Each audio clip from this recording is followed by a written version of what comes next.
Hello and welcome everyone on my YouTube channel. Today I am going to have a podcast with Mr. Sabir Alam sir. He is currently in ISRO and he hails from a small village in Bihar. So this session will be completely, he will be sharing his journey and everything. And we will also try to keep this session in Hindi so that maximum viewers from Bihar can understand this. So आपका स्वागत है साबिर भैया हमारे YouTube channel पर. बुलाने के लिए अच्छा लगा। जी, सबसे सबसे पहले आपसे ये जानना चाहेंगे कि अभी इसरो में आपको कैसा लग रहा है साइंटिस्ट बन के? नहीं अच्छा लग रहा है, मतलब ये है कि बहुत कम ही लोग इस सेक्टर में काम करते हैं। जैसे वर्ल्ड की 3-4 कंट्रीज ही हैं जो स्पेस सेक्टर में काम करती है, और उसमें से एक India one of the leading India का जो स्पेस एजेंसी है, one of the leading space agencies है। उसमें काम करके अच्छा लगता है और काफ़ी एक्सोटिक चीज़ों पे काम करने को मिलता है। यूजुअली तो सब हम लोग ग्राउंड पे इंजीनियरिंग में काफ़ी सारी चीज़ों पे काम करते हैं, लेकिन यहाँ पे आप सैटेलाइट से डील करते हुए, रॉकेट से डील करते हो, तो ये एक अच्छी फीलिंग है ओवरऑल। कभी कभी बचपन में सोचे थे कि मैं इसरो जाऊंगा, मतलब आप इसरो जाएंगे?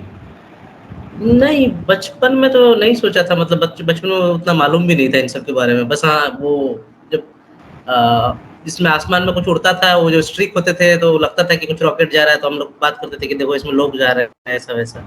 लेकिन वो उतना एम ही नहीं था बचपन में, क्योंकि इतने छोटे से जगह जब बड़े हुए, उसके बाद जब 11th-12th किया तो उस टाइम लगा कि नहीं, हाँ ये हम भी कर सकते हैं। तो फिर उस टाइम एम बना कि नहीं, जाना है इसमें। लेकिन ये कि इंस्टिंक्ट तो बचपन से ही आ गया था कि स्पेस साइंस कुछ होता है, बचपन से वो इंस्टिंक्ट था। हाँ, वो तो था, मतलब देखो ये हर इंसान जो होता है ना, ये सब में क्यूरियोसिटी, हर इंसान ने कभी न के आसमान को जरूर देखा है, तारों को जरूर देखा है, और उसके बारे में कभी ना कभी हर किसी के दिमाग में ये सवाल जरूर आता है कि इस दुनिया से उसमें उन दुनिया में क्या है, उसके बारे में जानने की। भले वो कोई इंसान इसको परस्यू नहीं कर पाता, लेकिन सबके दिल में एक सवाल जरूर आता है बचपन में कि उस दुनिया में क्या है, हम लोग इस अर्थ में है, वो तारों के बीच क्या है, चांद में क्या है, वो क्या चीज है जो हम देख रहे हैं। तो सवाल सबके दिमाग में आते हैं, तो ये चीज था बचपन में, यहाँ जानना है इनके बारे में और पढ़ना है। अब हम मेन चीज पर आते हैं कि आप कहाँ से, बिहार के किस गांव से बिलोंग करते हैं और आपका बचपन कैसे बीता और ये सफर कैसा रहा?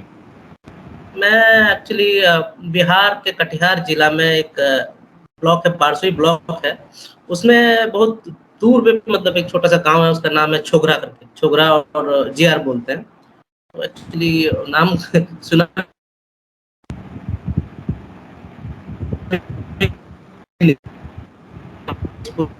या रोड वोड तो बहुत कुछ हो गया, पहले इलेक्ट्रिसिटी भी नहीं थी, तो काफी बैकवर्ड एरिया है। इससे पहले स्कूल में ही, जो सरकारी स्कूल था, प्राइमरी स्कूल, वही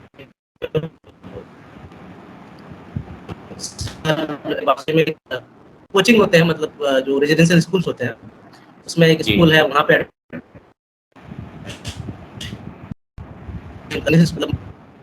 फाउंडेशन, वहाँ पे मुझे अच्छा मिला, तो वहाँ पे मैंने जाके 5 साल पढ़ाई की। उसके बाद फिर जब क्लास 5th में मुझे वहाँ नवोदय के बारे में पता चला कि जवाहर नवोदय विद्यालय नाम का भी कोई स्कूल होता है, इससे पहले मालूम नहीं था।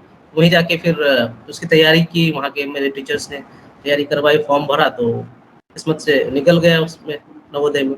उसके बाद फिर बारसोई से मैं कटिहार आ गया, जवाहर नवोदय विद्यालय कटिहार में। तो कटिहार में मैंने क्लास 6 से लेकर क्लास 10 तक पढ़ाई की, और वहीं पे मेरा जो होता है ना, बेस जो बना है इसके बारे में, साइंस वाइंस ये सब के बारे में, वहाँ पे काफ़ी टीचर्स का सपोर्ट मिला और काफ़ी अच्छा माहौल मिला पढ़ने के लिए। तो वहीं से जो कुछ बेस बना, जो एम बना कि हाँ कुछ कर सकते हैं लाइफ में, अच्छा क्या है, मतलब कैपेबिलिटी है, हमारे पास ये प्लेटफॉर्म है। उससे पहले तो इतना सोच भी नहीं सकते थे। तो उसी नवोदय के ही भी जो 5 साल है, उसके बाद उसमें ही ये जो होते हैं ना, होप मिला कि हाँ कुछ कर सकते हैं। उसके बाद क्लास 10th के बाद फिर वही आईआईटी जेईई करना था। सब सुना था कि हाँ एक आईआईटी जेईई करना है, सब लोग करते हैं। एक अच्छी अगर इंजीनियरिंग करनी थी, ये तो मालूम था। तो फिर उसके लिए एक अच्छी जगह से, मतलब कॉलेज से करने के लिए आपको आईआईटी जेईई पास करना पड़ेगा। तो उसके लिए फिर खोज की, तो कोचिंग वोचिंग का भी सोचा था, लेकिन फाइनेंशियली बहुत ज़्यादा मैं, हमारे लिए बहुत स्ट्रेसफुल हो जाता फैमिली के लिए। तो फिर तभी एक दक्षिणा नाम की एक ऑर्गेनाइजेशन है, दक्षिणा फाउंडेशन, वो क्या करती है, वो वो जो नवोदय के जो बच्चे हैं क्लास 10th के, उनका एग्ज़ाम लेती है और उनको फ्री कोचिंग प्रोवाइड करती है। तो मैंने भी वो एग्ज़ाम दिया, तो मेरा लकीली उसमें सिलेक्शन हो गया दक्षिणा।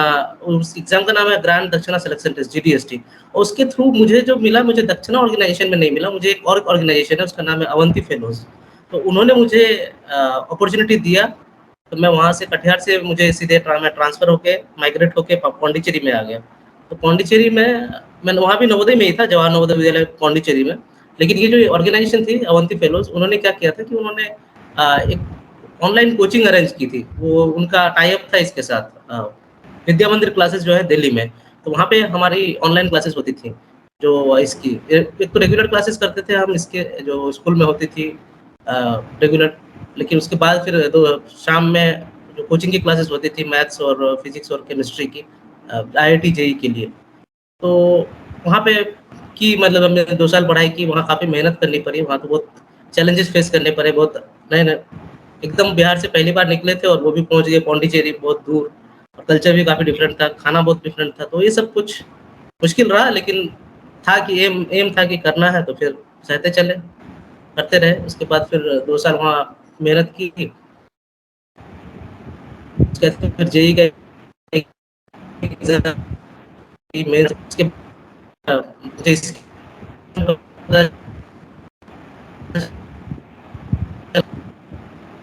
टेक्नोलॉजी, ये कॉलेज है, इसरो का ही कॉलेज है, मतलब इसरो की एक ऑटोनोमस बॉडी है। इस कॉलेज को इसरो ने एस्टैब्लिश किया है इसलिए ताकि वहाँ बच्चों को पढ़ाकर वो बाद में एक मैन पावर के रूप में इंजीनियर्स को ऑब्जर्व कर सके, जो इसरो में काम कर सके। वहाँ पे स्पेस के जो फील्ड्स है, जैसे एरोस्पेस है, एवियोनिक्स है, इनके बारे में स्पेशलाइज्ड नॉलेज दी जाती है, ताकि वो फ्यूचर में एक अच्छे यहाँ पे काम कर सके। तो फिर मुझे पता चला, तो मैंने वहाँ का भी फॉर्म भरा, और उसके बाद फॉर्म भरा तो फिर हो गया। तो फिर मैंने यहाँ पे हो गया सिलेक्शन। फिर मैंने वहाँ से जो आईआईएसटी कॉलेज, वहाँ से मैंने बीटेक किया। मेरा सब्जेक्ट था एरोस्पेस इंजीनियरिंग में। तो एरोस्पेस इंजीनियरिंग में 4 साल पढ़ने के बाद, और उस कॉलेज का रूल, क्योंकि इसरो ने ही इस कॉलेज को डेवलप किया है, तो उनका एक रूल है कि कुछ बच्चों को वहाँ से जो जो एकेडमिकली अच्छा करते हैं, उनको डायरेक्ट ऑब्जर्व कर लेते हैं, उनके लिए कोई रिटन एग्जाम नहीं होता है। यूजुअली इसरो क्या करती है, इसरो के 4-5 रिक्रूटमेंट ये होते हैं, तरीके होते हैं। एक तो होता है कि वो डायरेक्ट अपना एग्जाम लेती है, उसका नाम है आईसीआरबी, एक वो है। उसके बाद दूसरा है फिर डायरेक्ट इंटरव्यूज लेते हैं, या फिर जाके कैंपस सिलेक्शन करते हैं। हमारा था कि क्योंकि इसरो का ही कॉलेज है, तो हमारा डायरेक्ट एब्जॉर्प्शन था। तो मुझे उसके बाद सीधे 2014 से 18 मैंने बीटेक किया, 2018 में मुझे इसरो में एब्जॉर्ब कर लिया गया। तो यही है, उसके बाद से फिर पिछले 4 साल से वहीं पे है। अभी 4 साल के बाद अभी मेरा रिसेंटली प्रमोशन हुआ है। पहले वहाँ पे जब जॉइन करते हैं कोई भी इंजीनियर, तो वो साइंटिस्ट या इंजीनियर एससी में जॉइन करते हैं। उसका 4 साल के बाद आपका फिर से एक इंटरव्यू होता है। अगर आप वो इंटरव्यू में पास करते हैं, तो आपको फिर प्रमोट किया जाता है। तो मैं इंजीनियर एससी था, अभी पिछले महीने से ही मैं इंजीनियर एसडी बन गया हूँ, अभी जुलाई कांग्रेचुलेशंस से। इसके लिए। ओके, जी। Thank you. और तो कुछ बचपन, मतलब कोई जी, जी, और जी, कुछ जी। छूटा तो नहीं ना, मैंने बीच में कुछ मिस आउट तो नहीं किया ना? नहीं, नहीं, आप पूरा बताएँ, मतलब बचपन से ही आप मेहनती थे, अपने लगन के दम पर स्कूल में भी पहले तो नवोदय विद्यालय में आप सेलेक्ट हुए, नवोदय विद्यालय में गए, वहाँ पर भी अच्छे से पढ़ाई की, पढ़ाई करके आपका सिलेक्शन एक अच्छे ऑर्गेनाइजेशन में हो गया, फिर आप पौंडीचेरी आ गए, यहाँ पर भी बिल्कुल पूरे मुफ्त में काम चल रहा है अभी भी। उसके हाँ, ये उसके मैंने बताया नहीं कि हाँ, कि नवोदय में जो पढ़ाई होती है वो फ्री में होती है, तो मतलब उसको सेंट्रल गवर्नमेंट फंड करती है। तो क्लास 5th के बाद मैंने नवोदय में पढ़ाई की, तो वहाँ मुझे फीस नहीं लगी। उसके बाद फिर मैं जो आईआईएसटी गया, वो भी क्योंकि गवर्नमेंट का यूनिवर्सिटी है, तो उसका तभी ये उनके पास स्कॉलरशिप थी कि जो बच्चे वहाँ जाते थे उनसे फीस नहीं ली जाती थी। उसकी एक मिनिमम रिक्वायरमेंट थी कि आप अगर एकेडमिकली इतना, जैसे सीजीपीए 7.5 से ऊपर लाते हैं, तो आपको जी, जो एनुअल फीस है वो नहीं लगेगी। तो मुझे मतलब लकीली मेरे सब में अच्छे थे, तो मुझे कोई फीस नहीं देनी पड़ी। तो ये चीज़ मैं मेंशन करना भूल गया था, मतलब खास करके जो एरिया के लोग हैं, वो लोग इसको ये कर सकते हैं, उनके लिए ये बहुत अच्छा मतलब अपॉर्चुनिटी जी, है, बिल्कुल। क्योंकि फाइनेंशियली ये बहुत स्ट्रेन कर देता है फैमिलीज़ को। तो वहाँ भी मुझे नवोदय में भी मतलब फीस नहीं लगी। उसके बाद मैंने जो बीटेक भी किया, यहाँ भी फीस मुझे नहीं देनी पड़ी। ये बात। बिल्कुल, ये बात को मैं भी दोहराना चाहूँगा कि भैया क्लास 5 के बाद से नवोदय विद्यालय में पढ़े जो बिल्कुल मुफ़्त था। 11वीं 12वीं पौंडीचेरी में वो भी नवोदय विद्यालय, तो वहाँ पर भी मुफ्त था। वहाँ पर एक्स्ट्रा आपको एक्स्ट्रा कोचिंग भी मिला, वो भी मुफ्त मिला, क्योंकि आप टैलेंटेड बच्चे थे तो आपको वो भी मुफ्त मिला। और आप इसरो के कॉलेज में गए, वहाँ पर भी पूरी शिक्षा मुफ्त में, क्योंकि आप अच्छा स्कोर कर रहे थे। तो ये इससे मतलब हम लोग सीख ले सकते हैं, और इससे मतलब जो जो पेरेंट या जो बच्चे सोचते हैं कि अगर पैसा की कमी है तो हम लोग शिक्षा ग्रहण नहीं कर सकते हैं, तो उनको ये करना चाहिए। आपका उनके लिए क्या मैसेज है, उन बच्चों के लिए, उन अभिभावकों के लिए? नहीं, एक्चुअली जो खास करके जो हमारे एरिया से जो आते हैं, जो सीमांचल का जो एरिया है, जैसे जी, कटिहार, इसमें 4 जिले आते हैं, कटिहार, किशनगंज, अररिया और पूर्णिया। तो ये एक्चुअली बहुत मतलब इकोनॉमिकली बहुत गरीब एरिया है, क्योंकि यहाँ के लोगों के पास इनकम कम है, जो है जॉब्स कम है, सब एग्रीकल्चर पर डिपेंडेंट है, तो फाइनेंशियली लोग पुअर होते हैं। तो पे कम्पीट करना चाहते हैं, तो आपके पास वो रिसोर्सेज ही नहीं है, क्योंकि उसके लिए आपको एक अच्छे कोचिंग चाहिए, अच्छा स्कूल चाहिए, तो प्राइवेट स्कूल चाहिए, उसके बाद फिर आपको अच्छी चाहिए, तो वहाँ पे फीस तो हमारे उधर के लोग नहीं कर पाते, तो हम लोग एक तरह से डिसएडवांटेज्ड हैं। तो हमें क्या है कि हमारे पास क्योंकि ऑप्शन नहीं है, तो हमें ढूँढना पड़ता है कि कहाँ कोई अपॉर्च्युनिटी मिले। जैसे स्कॉलरशिप है हमारे लिए सबसे बड़ा बून है, बोलते हैं ना कि हमारे लिए बहुत बड़ा ये है, वरदान है कि हम बहुत सारे स्कॉलरशिप्स अवेलेबल हैं। तो उधर के बच्चों के लिए मेरा यही मैसेज है गार्जियंस के लिए कि अगर आप आप जान रहे हैं कि आप फाइनेंशियली आप उतने स्ट्रांग नहीं है, तो आप जो अपॉर्च्युनिटीज़ है उनके बारे में सर्च करना शुरू कीजिए। लोगों से पूछिए, जो वहाँ के आप किसी स्कूल में पढ़ते हैं, वहाँ के लोगों से पूछिए कि क्या-क्या अपॉर्च्युनिटीज़ है। और बहुत सारे गवर्नमेंट की स्कीम्स भी हैं, बहुत सारे एनजीओ हैं, वो भी फंड करते हैं लोगों को। तो उनके बारे में बिल्कुल। आप ज़्यादा से ज़्यादा पता कीजिए, तो वो पता करेंगे तो आपको कहीं न कहीं हो सकता है मिल जाए। लेकिन ये एक फाइनल सॉल्यूशन नहीं है, ये एक है कि कितने लोगों को भी स्कॉलरशिप मिलेगा। मान लो इतने बच्चे हैं, 8-10, लेकिन उसके बावजूद भी तो बहुत लोगों का है। तो उसके लिए यही है कि मतलब हमारे उधर के जो लोग नेता हैं या उनको हैं बोलेंगे कि उनसे यही है कि मतलब लोग वहाँ जो है, एक तो लोगों को फाइनेंशियली थोड़ा उनको मजबूत किया जाए, और जो एजुकेशनल इंस्टीट्यूशंस हैं, उनको भी थोड़ा स्ट्रेंथन किया जाए। कुछ ऐसे अ, ऑर्गेनाइजेशन शुरू किए जा सकते हैं, या फिर जो सरकारी स्कूल में उनमें पढ़ाई अच्छी की जा सकती है, ताकि एक लेवल प्लेइंग फील्ड मिले, ताकि वो लोग आके जो नेशनल लेवल पे कम्पीट कर पाएँ। अदरवाइज़ क्योंकि वो पहले से हम लोग डिसएडवांटेज्ड हैं, तो फिर हम लोग जब नीचे से हैं तो कम्पीट नहीं कर सकते, तो हमेशा ये गैप रहेगा। तो इस गैप को ब्रिज करना है, तो उधर स्पेशल फोकस देना पड़ेगा, खास करके एजुकेशन पे। और उधर जो उस एरिया का जो है, वो तभी डेवलप हो सकता है जब लोग ज़्यादा लोग एजुकेट हों, वो आगे बढ़ें। उसके अलावा दूसरा कोई तरीका नहीं है, क्योंकि उधर कोई आपके पास इंडस्ट्री नहीं है, कुछ नहीं है, कोई कंपनीज़ नहीं है, तो सब या तो एग्रीकल्चर है या फिर आपके पास जो सर्विसेज़ हैं, जॉब्स हैं। बस यही चाहूँगा कि लोग थोड़ा देखें, आप अवेयर हो कि मतलब क्या अपॉर्चुनिटीज़ हैं, उनको कैच अप करें जल्दी। जी, बिल्कुल। और चूँकि आप गाँव से ही आते हैं, बिहार के छोटे से गाँव से आते हैं, और अभी आप इसरो जो पूरे देश का सबसे अव्वल संस्थान है स्पेस के मामलों में, और अव्वल क्या, एकमात्र संस्थान है जो स्पेस के सारे गतिविधियों को नियंत्रित करता है। तो यहाँ पर पहुँचने के बाद आप गाँव के लिए, अपने गाँव के लिए और पूरे बिहार के लिए क्या कर रहे हैं और क्या करना चाहते हैं? मेरा तो वही है कि करना तो बहुत कुछ इरादे हैं, अभी तो शुरुआत ही है। और जी, मेरे जो दिमाग में मैंने जो जितने प्रॉब्लम्स देखी हैं, मेरे दिमाग में से एक ही सॉल्यूशन है कि मतलब इस चीज़ को तभी लड़ा जा सकता है जब लोगों को एजुकेट किया जाए, लोगों को लिटरेट, जो ज़्यादा से ज़्यादा, अगर हमारे जैसे पुराना जनरेशन तो चला गया, जैसे हमारा जनरेशन है, नेक्स्ट जनरेशन है, उनके जो बच्चे हैं, उनको अगर अच्छी एजुकेशन दी जाए, अगर वो उनको जो बुनियादी एजुकेशन है उनको अगर अच्छी मिले, तो वो आगे चल के पता नहीं ऑल इंडिया लेवल पे कम्पीट कर सकते हैं। अगर ऐसे-ऐसे अगर हर फैमिली से कोई एक बच्चा अगर आगे निकलेगा, तो वो अपनी फैमिली को लिफ्ट अप कर सकता है। तो इसी तरह से करके लिफ्ट अप कर सकता है। बाकी जो गवर्नमेंट अप्रोचेज़ हैं, उनके बारे में तो मैं कुछ नहीं बोल सकता, मैं गवर्नमेंट सर्वेंट हूँ। तो वो गवर्नमेंट है, उनको उस पे ध्यान दें। मैं जो बोल रहा हूँ इंडिविजुअल लेवल पे यही कर सकते हैं कि उधर के जो लोग हैं, मैं जाता हूँ तो मैं जो आस-पास के स्कूल है वहाँ रोज़ जाता हूँ, बच्चों से मिलता हूँ। उनको तो मैं आप सरकारी स्कूल की पढ़ाई से सैटिस्फाइड नहीं है, तो बच्चे को अगर अफोर्ड कर सकते हैं तो प्राइवेट स्कूल से भेजिए। उसके बाद और जो स्कॉलरशिप कराइए, उनको पढ़ाइए। बस यही मेरा मुझे जो एक रास्ता दिखता है उस एरिया के डेवलपमेंट का, कि यही यही एक रास्ता है कि जितने ज़्यादा स्टूडेंट हैं, जो पढ़ाई में अच्छा करके जो कुछ बन जाएँगे, तो वो धीरे-धीरे ऐसे ही करके, अगर फैमिली से 2 फैमिली से एक-एक लड़का या लड़की कोई भी अगर वो उससे निकलता है, उसको एक बोलते हैं ना एक विशियस साइकिल है, उससे अगर निकल के आगे बढ़ता है तो इससे पूरा एरिया ही ऐसे ही बाहर निकल पाएगा। इसके अलावा मतलब मुझे कोई दूसरा रास्ता नहीं दिखता है, क्योंकि जो गवर्नमेंट रूट है वो बहुत टाइम लगेगा, मुझे लगता है कि वो पता नहीं हो भी पाएगा कि कितने सालों में हो पाएगा, तो उसकी इफेक्टिविटी के बारे में श्योर नहीं हूँ। लेकिन मुझे लगता है अगर इंडिविजुअल लेवल पे अगर हर पेरेंट जो है वहाँ का अगर अवेयर हो और अपने बच्चों की पढ़ाई में इन्वेस्ट करे, उनको ध्यान दे, तो फिर शायद वहाँ का जो आगे बिल्कुल, मतलब एक तो अवेयरनेस फैलाना है और जो बच्चे पढ़ रहे हैं वो बच्चे पढ़ते हुए दूसरों को भी अवेयर कराएं और पेरेंट्स को भी बिल्कुल, बिल्कुल, जो लोग अवेयर आगे रहें। आए जैसे जैसे जो लोग आगे आए हैं, जैसे मैं आता हूँ तो मेरे एरिया में भी जब से मैं आया हूँ तो मेरे एरिया में जितने लोग हैं, उसके बाद से लगभग 10 बच्चों ने नवोदय का एग्ज़ाम निकाला है। मुझसे पहले किसी नवोदय नाम की कोई संस्थान है जहाँ पे आपको पढ़ाई में होती है बिना किसी खर्चे के।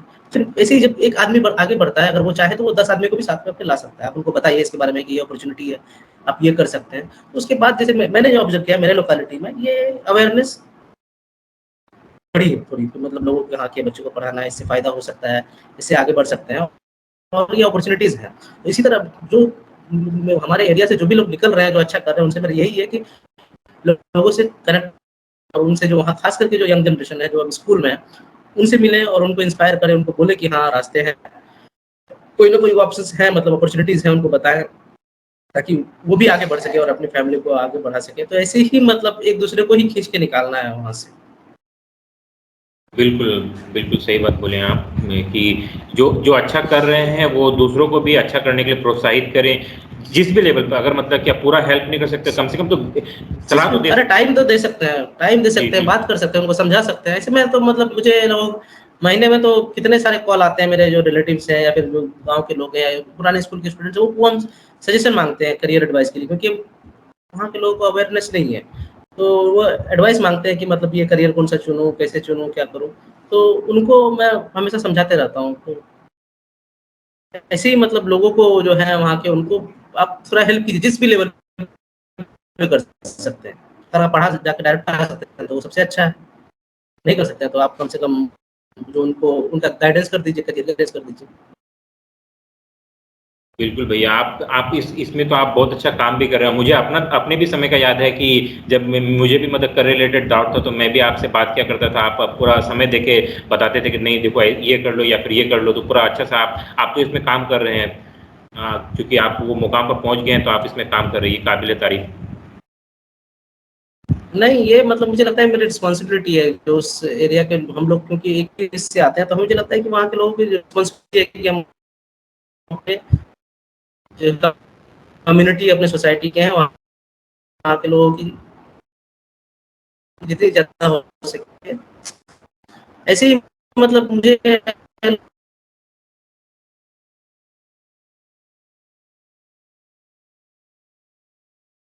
वो लोग उसको उसको अच्छे से गाइड कर पाएँ। तो मैं अपनी तरफ से ये कोशिशें करता हूँ। जी। और मैं अब ये आप इसरो पे मैं पहुँच रहा हूँ कि इसरो में सैलरी के अलावा क्या-क्या फ़ायदे हैं? सैलरी के अलावा इसरो में आपके पास इसरो में क्या-क्या फ़ायदे हैं? इसरो में जब आप एक इंजीनियर के रूप में ये होते हैं, तो इसरो में आप एक लेवल 10 जो एक ग्रेड ए ऑफिसर होता है, जो एक यूपीएससी से बनता है, आईएएस ऑफिसर ये, तो आपका लेवल सेम रहता है। जो गवर्नमेंट के बेसिस पे जो पेमेंट स्केल होता है, वो सेम होता है। तो आप भी एक ग्रेड 10 पे लेवल 10 पे grade A officer, gazetted officer रहते हैं और जो उनकी ये होती है और बाकी पर्क्स कुछ अलग है, जैसे आपको एक सीएचएसएस है, वो हमारा जो मेडिकल ये है, क्या बोलते हैं, बेनिफिट्स मिलते हैं कि आपका फुल्ली आपका जो मेडिकल है वो कवर्ड रहता है। आपका ही नहीं, आपके जो डिपेंडेंट्स हैं आपकी फैमिली में, आपकी वाइफ या आपके बच्चे या आपके अगर पेरेंट्स आप पे डिपेंडेंट हैं, उसके अलावा और जाके आपको फिर हर साल आपको एलटीसी मिलता है, मतलब घर जाने के लिए आपको वो live and travel concession government provide करती है। उसके अलावा और और ये सब है, मतलब जो इन जनरल जो गवर्नमेंट एक जो लेवल 10 ऑफिसर्स को मिलते हैं, वो सारे पर्क्स हैं। और पर्क्स से ज़्यादा अच्छा है कि मतलब आप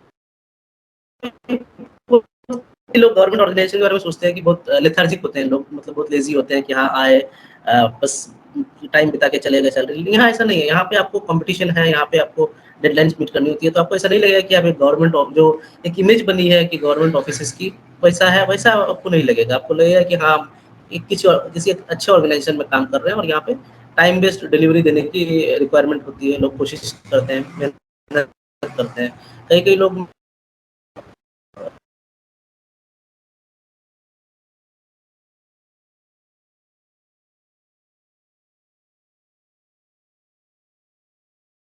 यहाँ पे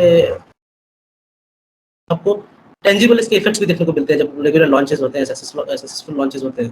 तो इस तरह से आप क्या बोलेंगे, आपको एक सैटिस्फैक्शन मिलता है कि हाँ, कुछ प्रोडक्टिव कर रहे हैं। ये सेल्फ सेटिस्फेक्शन है, ऊपर से गवर्नमेंट के अलग-अलग अलाउंसेस भी हैं और इसके सबसे बड़ा ये भी है कि आपको समाज में वो एक साइंटिस्ट का सम्मान मिलता है, लोग पूछते हैं, मतलब ये भी बहुत बड़ी चीज़ है। हाँ, बिल्कुल, ख़ास करके जो हम जैसे हमारे एरिया में लोगों को इसके बारे में इतना मालूम नहीं है। लोग सुनते हैं तो उनको लगता है कि हाँ, उनको अच्छा लगता है कि हाँ, हमारे एरिया से कोई है जो इस फ़ील्ड में काम कर रहा है। ये चीज़ है, ये भी एक बहुत अच्छी फ़ीलिंग है। बिल्कुल, आप मुझे लगता है कि बिहार के गिने-चुने लोगों में से आप एक हैं जो इसरो में काम कर रहे हैं। नहीं, बिहार कि से ज़्यादा हैं लोग, लेकिन ख़ास करके हमारा ही, लेकिन जो सीमांचल एरिया में उधर से बहुत कम ही है, 1-2 ही हैं। मतलब मैंने देखा है, जो कटिहार, किशनगंज इधर के बहुत कम हैं। मतलब ऐसा नहीं है कि हैं, लेकिन उधर क्योंकि अवेयरनेस ही नहीं है लोगों के बारे में। बहुत लोगों को ये पता भी नहीं है कि ये करियर ऑप्शन है। तो मतलब यही हम चाहते हैं कि बहुत ज़्यादा लोगों को पता चले तो लोग इसमें ट्राई करें अपना, समझे? तो हैं कटिहार से, मतलब जैसे हमारे एरिया से बहुत कम है, बाकी बिहार से तो हैं लोग, ऐसे कम हैं, लेकिन बिहार से अच्छे खासे लोग हैं। लेकिन हमारे जो एरिया है, लोकेलिटी सीमांचल वाले में, उधर से बहुत कम लोग हैं। उनको भी बताने का आप ज़िम्मा उठा लिए और लोगों को लगातार बता रहे हैं और लोगों को लगातार करियर एडवाइस दे ही रहे हैं आप।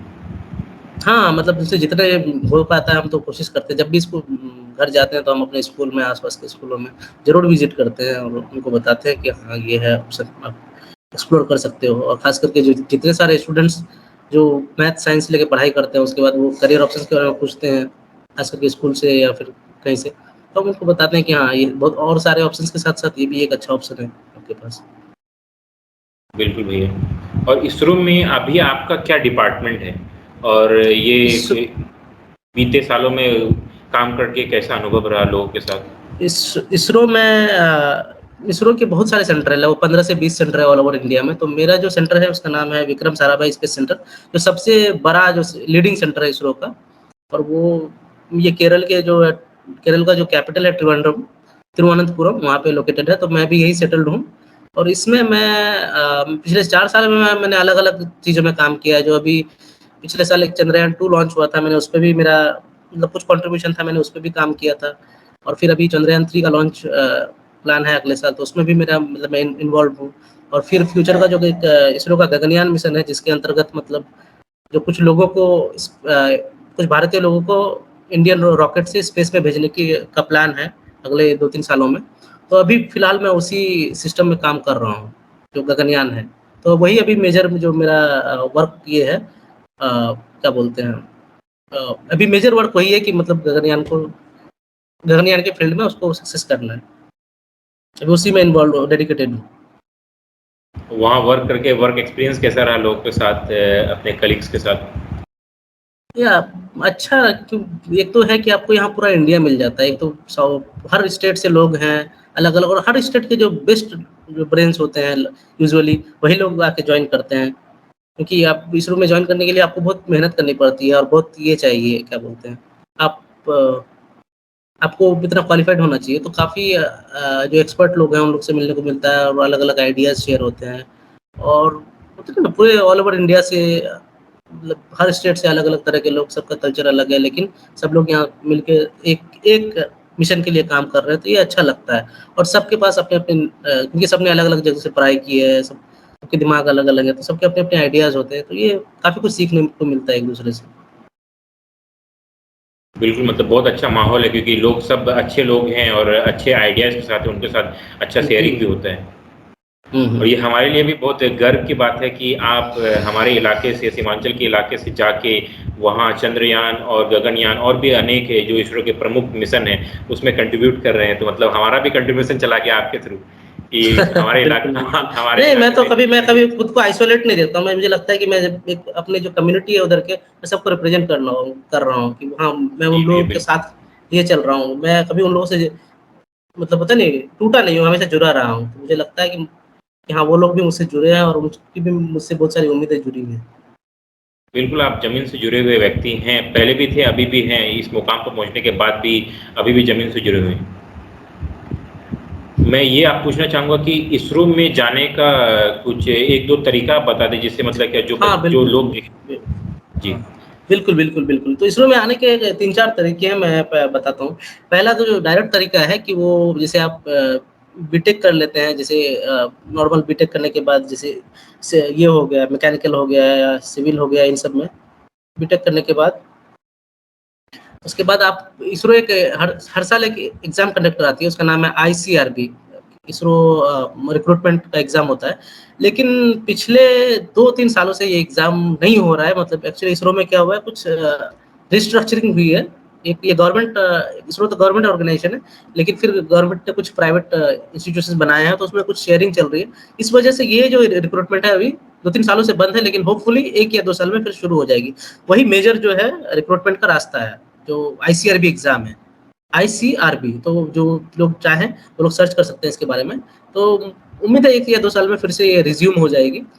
दूसरा तरीका है जो मैंने बताया, जो मेरा कॉलेज है आईआईएसटी, वहाँ ये सबसे आसान रास्ता है कि आप अगर 12th में आप जेईई मेंस एडवांस करके आप उस कॉलेज में एडमिशन ले लेते हैं और आप अगर एकेडमिकली मतलब अच्छा परफ़ॉर्म करते हैं, तो आपको डायरेक्ट इसरो में आपका सिलेक्शन हो जाएगा एज़ एन इंजीनियर। ये इसमें कोई इंटरव्यू नहीं है, कोई आपको एग्ज़ाम देने की ज़रूरत नहीं है। ये दूसरा रास्ता है। तीसरा है कि कुछ लोग जो हैं एमटेक करने की बात करते हैं कि एमटेक, और नहीं, तीसरा और एक रास्ता है कि जो नई-नई आईआईटीज़ है, जैसे आईआईटी मंडी है या आईआईटी अभी जो नई आईआईटीज़ खुली हैं, तो इसरो क्या करती है, उन सब आईआईटीज़ में डायरेक्ट कैंपस सिलेक्शन के लिए जाती है। जैसे बाकी कंपनीज़ आती हैं कि वहाँ जाएँगे, कुछ स्टूडेंट्स जो देंगे, उनको अच्छा लगेगा, उनको डायरेक्ट रिक्रूट कर लेंगे, तो वो भी होता है, ये तीसरा है। चौथा रास्ता है, कुछ स्टूडेंट्स बीटेक के बाद नहीं करते, वो एमटेक कर लेते हैं, तो एमटेक के बाद भी कोई ऑप्शंस होता है, जो कि डायरेक्ट इंटरव्यू के लिए कॉल करते हैं, उसमें एग्ज़ाम नहीं होता है कि आप उसमें क्या होता है, इसरो आप जो एमटेक करने के बाद आपको अप्लाई करना पड़ता है, उसके बाद आपको डायरेक्ट इंटरव्यू के लिए बुलाते हैं, अगर आप इंटरव्यू में सक्सीड कर जाते हैं, तो आपको डायरेक्ट मिल जाएगा। या फिर पाँचवाँ और एक रास्ता है कि कई बार आप किसी फील्ड में अगर स्पेशलाइज़्ड हैं, आप अगर पीएचडी कर लेते हैं किसी फील्ड में, पीएचडी करने के बाद तो आप डायरेक्ट इसरो में अप्लाई कर सकते हैं कि हाँ, मेरा इस फील्ड में इंटरेस्ट है। अगर वो उनको आपकी प्रोफाइल अच्छी लगेगी कि हाँ, आपने आप हमारे ऑर्गेनाइजेशन को कंट्रीब्यूट कर सकते हैं, तो वो ज़रूर आपको मतलब फिर आपको वो ऑब्ज़र्व कर लेंगे। तो ये 4-5 रास्ते हैं और मेन रास्ता आईसीआरबी का है, उसके लिए आप मतलब यही है कि 1-2 साल वेट कीजिए, मुझे लगता है जल्दी ही ये इश्यू रिज़ॉल्व हो जाएगा। उसके बाद बाकी आईआईएसटी का जो रास्ता है वो भी बहुत ईज़ी है, बहुत आसान है। आप अगर 12th में जेईई मेंस एडवांस कर लेते हैं, उसके बाद आप आईआईएसटी में एडमिशन ले लीजिए और वहाँ अगर आप रीज़नेबली परफ़ॉर्म करते हैं, बहुत टफ नहीं है। आप अगर फ़ॉलो कीजिए, अगर थोड़ी मेहनत कर लीजिए, तो आपको उतनी सीजीपीए आ जाएगी, जिससे आप इसरो में आपको एब्ज़ॉर्ब किया जा सकता है। बिल्कुल, अभी जो व्यूअर्स देख रहे हो वो बिल्कुल इसका फ़ायदा उठाएँगे और ये भी मुझे लग रहा है कि इसरो में जाना मुश्किल बात नहीं है। आप अगर न जी, इसरो में जाना मुश्किल बात नहीं है, अगर आप लगे हुए हैं तो नहीं, बहुत आप मुश्किल नहीं है, कर सकते मतलब हैं। बहुत नहीं, मतलब बिल्कुल, कोई भी ऐसे तो है, कोई भी एग्ज़ाम है, जैसे गेट-वेट होते हैं, सब वैसे ही है, ये भी एक एग्ज़ाम है उसका, तो बहुत मुश्किल नहीं है। हाँ, थोड़ा कॉम्पिटिशन है, लेकिन आप अगर मेहनत करते हैं, तो आप ज़रूर कर सकते हैं इसमें। बहुत ऐसा नहीं है कि नहीं कर सकते, काफ़ी लोग करते हैं। हर साल हर साल 200-300 बच्चे मतलब लोग ज़रूर जॉइन करते हैं इसको। और ये भी है कि हर डिपार्टमेंट में ओपनिंग है, आप अगर रिसर्च के फील्ड में जाना चाहते हो, वहाँ पे जा सकते हैं, आप अगर एमटेक, बीटेक या फिर आईआईएसटी से जाना चाहते हो, तो हर तरह से आप जा बिल्कुल, सकते बिल्कुल, हैं। इसरो में बहुत बहुत और बहुत सारे डिपार्टमेंट्स हैं, आपका कंप्यूटर साइंस हो के बाद मैकेनिकल हो गया, सिविल में भी है। तर मतलब जैसे फिज़िक्स में है, स्पेस साइंस में है, तो इतने सारे बहुत सारे अपॉर्च्युनिटीज़ हैं। इसरो एक बहुत बड़ी ऑर्गेनाइज़ेशन है और इसके बहुत सारे सेंटर्स हैं। हर सेंटर अलग-अलग फील्ड में काम कर रहा है। तो आप बहुत सारी अपॉर्च्युनिटीज़ है, बस ये है कि आपको सर्च करते रहना पड़ेगा, क्योंकि ये जब वैकेंसीज़ निकालते हैं, तो ये नोटिफ़िकेशंस निकालते हैं, तो आपको फॉलो करते रहना पड़ेगा कि इसरो की नोटिफ़िकेशंस कब निकलती है। आप उनको सब्सक्राइब कर लीजिए, उनका न्यूज़लेटर है, ये सब है। उससे आपको अपडेट रहिए, उसे अप्लाई करते रहिए। और कई बार तो मतलब फिर आपको रिसर्च असिस्टेंट के रूप में क्या बोलते हैं, जूनियर रिसर्च फेलो के रूप में भी आप लोगों को मिलता है अपॉर्चुनिटी यहाँ काम करने के लिए। कई लोग इंटर्नशिप के लिए आते हैं, ट्रेनिंग के लिए आते हैं। तो बहुत सारी अपॉर्चुनिटीज़ निकलती हैं, बस आपको फॉलो करते रहना है कि वीडियो को कब पूरा कौन-सी देखने के लिए अपॉर्चुनिटी मिल रही है धन्यवाद। और आपको वीडियो उसको में कैच आपको करना है। क्या सबसे अच्छा लगा और जी, आप क्या बिल्कुल। जानना चाहते अब हैं मैं ये आपसे कमेंट में ये ज़रूर जानना लिखें चाहूँगा और कि वीडियो आपके को हिसाब लाइक से करें। आपके आपको वीडियो जीवन अच्छा का लगा तो चैनल को टर्निंग सब्सक्राइब पॉइंट करें कौन-सा और रहा? लोगों के साथ शेयर भी कौन-सा करें। ऐसा पॉइंट फिर रहा से जहाँ मतलब जो थैंक यू फॉर आपके वॉचिंग सबसे this video. Have difficult a good day. Decision रहा और वो एक तरह से टर्निंग पॉइंट भी रहा? नहीं, वो था जब मैंने क्लास 12th किया था, उसके बाद मैंने जेईई का एग्ज़ाम दिया था, तो मेंस और एडवांस दोनों क्वालीफाई हो गए थे। तो उस टाइम में मुझे बहुत ये था, मैंने 3-4 जगह मैंने अप्लाई किया हुआ था और मुझे ऑप्शंस भी मिल रहे थे कि कौन-सा चूज़ करना है, क्या करना है। तो फिर क्या बोलते हैं ओशन आईआईटीज़ मिल रहे थे और उसके बाद फिर मैंने जामिया का भी एग्ज़ाम दिया था, तो सिलेक्शन हो गया था। उसी तरह और भी 3-4 एग्ज़ाम दिए थे मेरे, हो गया था। तो उस टाइम ये था कि किस रास्ते में जाना है, क्या करना है। बहुत मतलब कन्फ्यूज़िंग था। मैंने डीयू के लिए भी अप्लाई किया था, उधर भी हो गया था सिलेक्शन। तो ऐसे ही फिर मैंने अपना गट फीलिंग को देखा कि नहीं, मुझे इसी में इंटरेस्ट है, ये साइंस की फील्ड में ही। फिर मुझे लगा कि नहीं, ये अच्छा ऑप्शन है। तो फिर थोड़ा मतलब सॉल सर्चिंग करना पड़ा, लेकिन फाइनली मैंने ये डिसाइड किया कि नहीं, इसी फील्ड में जाना है। मतलब आपका सिलेक्शन तो बहुत जगह हो गया था, लेकिन यहाँ इसरो में फाइनली आना है, इस पर मतलब डिफ़िकल्ट डिसीज़न रहा ये और अभी मतलब हाँ, ये ये काफ़ी डिफ़िकल्ट अच्छा मतलब हाँ, डिसीज़न। कन्फ्यूज़िंग था कि करना है कि करना है। हाँ, अभी लग रहा है कि नहीं, अच्छा डिसीज़न था, मैं इसको रिग्रेट नहीं कर रहा हूँ। आपका उन नौजवानों के लिए, उन युवकों के लिए क्या सजेशन है जो अभी संघर्ष कर रहे हैं? जो एक्चुअली मतलब कोशिश तो कर रहे हैं, लेकिन जहाँ होना चाहिए वहाँ नहीं हो पा रहे हैं? नहीं, तो मेरा यही है कि मतलब तो बी प्रैक्टिकल, कि ऐसा नहीं है कि आपको एक जगह नहीं हो रहा है तो बस वहीं करना है। नहीं, मुझे लगता है कि कीप योर ऑप्शंस ओपन, कि मतलब बहुत सारे ऑप्शंस रखिए, क्योंकि ज़रूरी नहीं है कि कोई एक एग्ज़ाम दे रहे हैं, उसमें 10 लाख बच्चे देते हैं, उसमें कुछ ही सीट होती है, तो ज़रूरी नहीं है कि सबका हो। तो आप ऑप्शंस बनाए रखिए कि इस कॉलेज में नहीं मिला तो दूसरे कॉलेज में, इसमें नहीं हुआ। जैसे आप अगर आईआईटी का या जेईई का तैयारी करते हैं, तो आपको ज़रूरी नहीं है आईआईटी बॉम्बे मिले, आईआईटी दिल्ली मिले, तो आप अलग ऑप्शंस रखिए, एनआईटी भी ऑप्शंस है। इस तरह एक-एक एग्ज़ाम्पल दे रहा हूँ, मैं नहीं बोल रहा हूँ कि आपको मतलब इसके लिए कम के लिए सेटल होना है, लेकिन आप कोशिश हमेशा बेस्ट के लिए कीजिए, लेकिन ऑप्शंस ज़रूर रखिए। मैंने कई स्टूडेंट्स को देखा है कि एक पे इतना ज़्यादा वो फिक्सेटेड हो जाते हैं कि नहीं, मुझे यही चाहिए।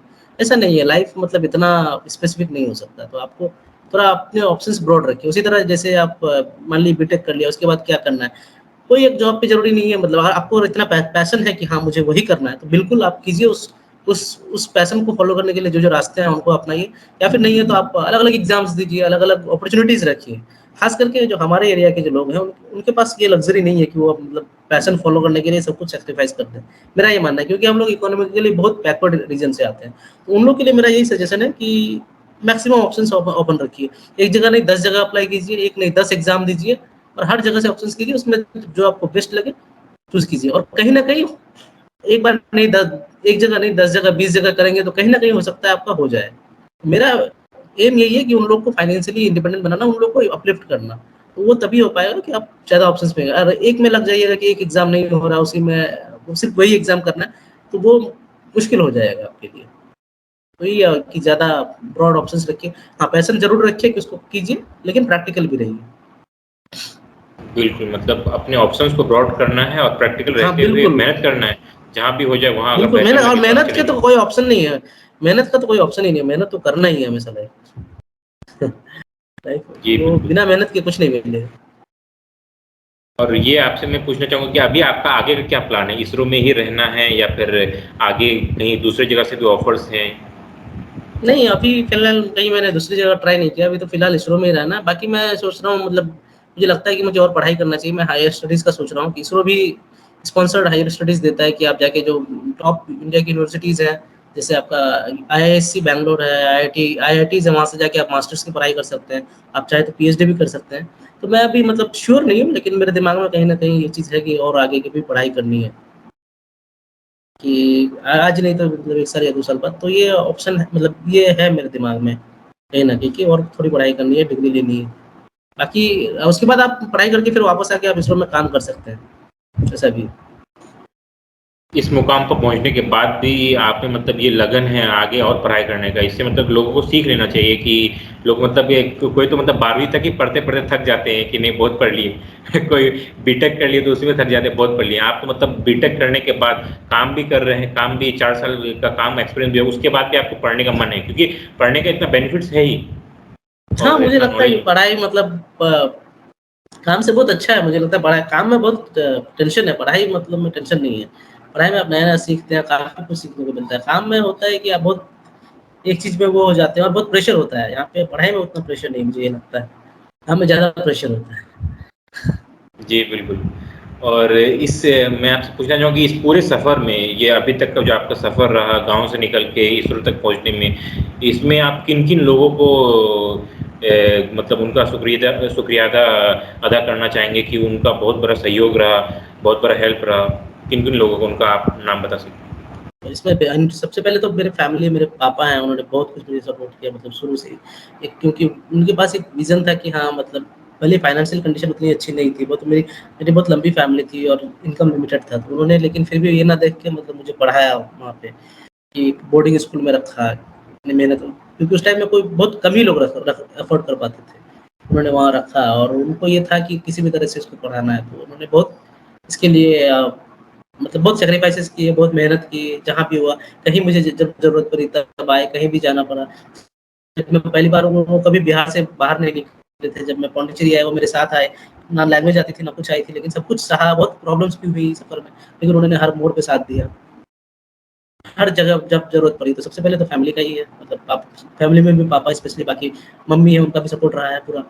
और बाकी जो बहुत लोग हैं जो मेरे स्कूल के टीचर्स हैं, जो प्राइमरी स्कूल के, उन्होंने भी अच्छा बेस दिया। बाकी कटिहार में जो नवोदय में था, वहाँ पे मेरे जो टीचर्स थे, वो जो साइंस के टीचर्स थे, ये सब तो उन्होंने काफ़ी मतलब हेल्प किया मुझे। मतलब मैं कोर्स के अलावा भी जो भी पूछना चाहता था, पढ़ना चाहता था, वो उन्होंने हेल्प किया। उसके बाद फिर कॉलेज में आया यहाँ के और दोस्तों का, उसके बाद फिर अभी मेरी फैमिली है, मेरी वाइफ़, मेरे बच्चे, उनका भी काफ़ी सपोर्ट है, वो लोग भी बहुत सपोर्ट करते हैं।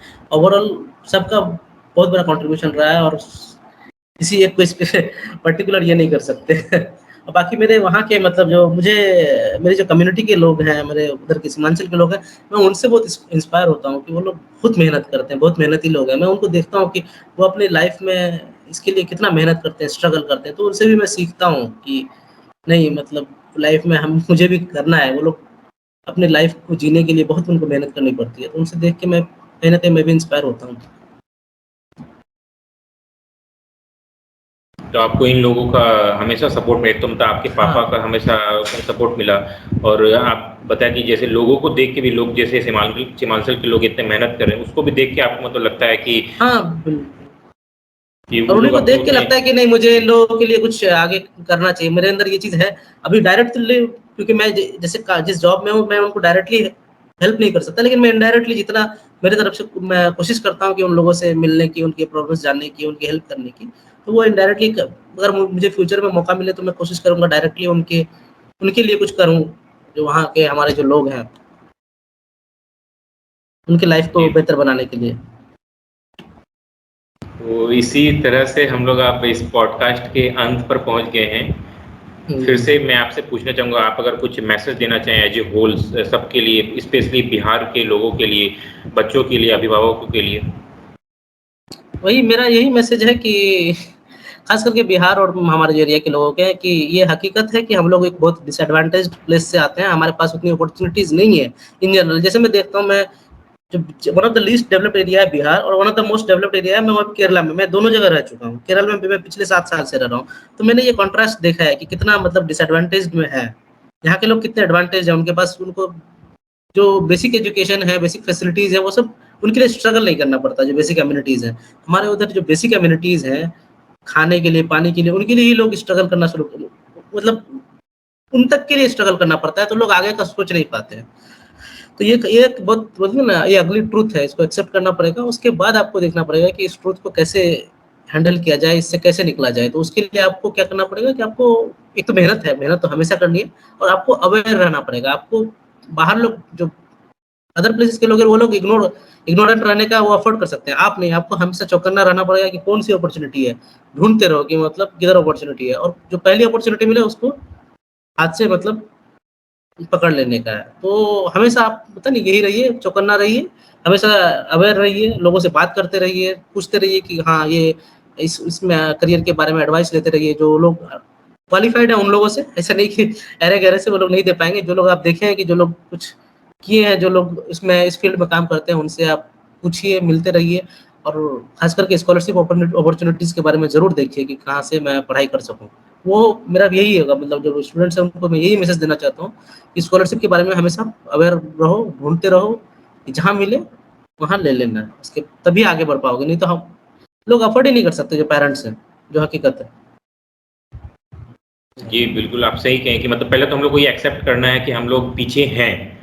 पीछे हैं, अब तभी आप आगे बढ़ सकते हैं। जब तक आप नहीं एक्सेप्ट करेंगे तो आगे नहीं बढ़ सकते। उसके बाद फिर जहाँ-जहाँ पर हम लोग पीछे हैं वहाँ पर काम करना ही होगा, क्योंकि आगे बढ़ना तो काम करना ही होगा और वो और जो लोग काम हैं, वो करके लोग नॉर्मल मेहनत करते हैं, आपको उनसे एक्स्ट्रा एफर्ट देने की ज़रूरत पड़ेगी। क्योंकि उनके पास बेसिक एक होता नहीं, जैसे एक लेवल होता है, वो इस लेवल पे, आप ये लेवल, तो आपको ये लेवल कवर करने के लिए एक्स्ट्रा मेहनत करनी पड़ेगी, स्ट्रगल करना पड़ेगा। जी, जी, हम लोग को छलांग लगाने का ज़रूरत है एक्चुअली। जी, जी। बिल्कुल, बिल्कुल। तो भैया अब हम लोग इस पॉडकास्ट के अंत में, बहुत अच्छा रहा आपसे बात करके और आप समय भी अपना दिया, उसके हाँ। लिए बहुत-बहुत थैंक यू। नहीं, नासिर, मुझे भी बहुत अच्छा लगा कि मतलब मैं यूजुअली मैंने अब तक किया नहीं है ये सब, तो मुझे लगा कि नहीं, करना चाहिए, उससे कुछ लोगों को हेल्प मिलेगी ज़रूर, कि अगर कोई देखे तो शायद उनको शायद कुछ जी, सीखने को बिल्कुल मिले या हेल्प। कोई हमसे कॉन्टैक्ट हो पाए। और थैंक यू सो मच तुम्हें भी प्लेटफ़ॉर्म देने के लिए। ठीक है। Okay, भैया, thank you once again for coming to my YouTube channel and sharing okay, your story, and we wish you all the best for your future. Thank you once again. Thank you Nasir. Okay, भैया, thank you. वीडियो को पूरा देखने के लिए धन्यवाद। Video में आपको क्या सबसे अच्छा लगा और आप क्या जानना चाहते हैं, ये कमेंट में ज़रूर लिखें और वीडियो को लाइक करें। आपको वीडियो अच्छा लगा तो चैनल को सब्सक्राइब करें और लोगों के साथ शेयर भी करें। फिर से thank you for watching this video. Have a good day.